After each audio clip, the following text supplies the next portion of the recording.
Japan shows a way to stand up to Chinese intimidation, analysts. Washington, for years, the Chinese regime has been working to isolate Taiwan on the world stage, poaching its allies while leveraging coercive tactics to undermine the island's international standing. The campaign has worked to some extent, with Taiwan losing 10 allies to China since 2016. But in Japan, it met a roadblock. Japanese Prime Minister Sanai Takaichi, who secured a parliamentary majority after a landslide election win, has described a potential Chinese attack on Taiwan as a survival-threatening situation for her country. She has vowed to aid the United States in the event of a Taiwan crisis, and despite consistent pressure from Beijing, stood by her words. Indo-Pacific security affairs analyst Shirley can describe Japan as the most recent and most successful example where China's coercion does not work. China is always going to push, she told the Epoch Times. The question is, what do other countries do about it? Japan has demonstrated a way to respond, she said. In a coalition with support from allies like the United States, China's bullying tactics don't have to succeed, she said. They can really fail. Representative Seth Moulton echoed her sentiment. I think Japan's winning it, he told the Epoch Times. Japan's leadership is standing strong for Japan's rights and against Chinese intimidation. A major target. Taiwan represents a major target for Chinese economic coercion, and its vulnerability lies in part in its size. At a House China Committee hearing on Taiwan on February 11, Representative Nathaniel Moran contrasted the democratic island with America, where he said economic diversity marks one of the greatest strengths. Even if certain industries encounter difficulties, he said, the United States can recover economically. Taiwan doesn't have that size, he said.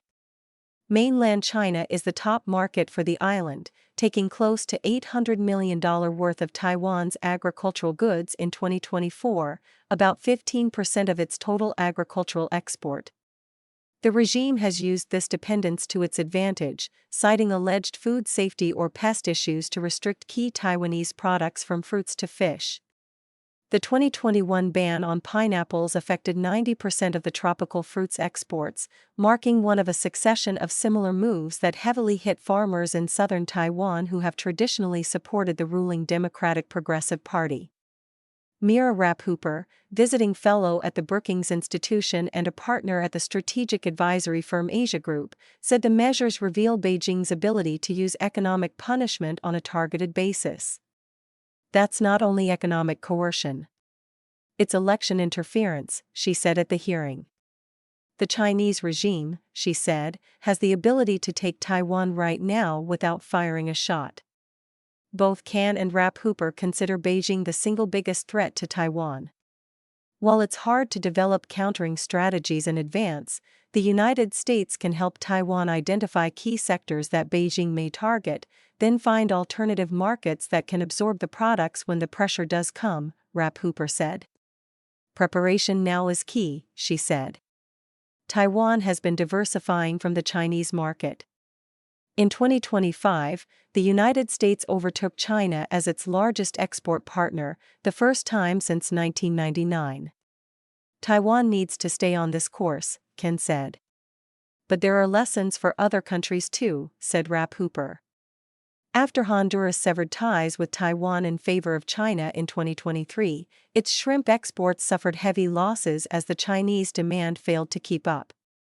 China often makes great promises about the amount of investment or other forms of economic support that will come from a closer diplomatic relationship, and then that investment is not always forthcoming or doesn't benefit local economies in the way that they hope it will, Rapphooper told the Epoch Times. The takeaway, she said, is that every country should make decisions with eyes wide open.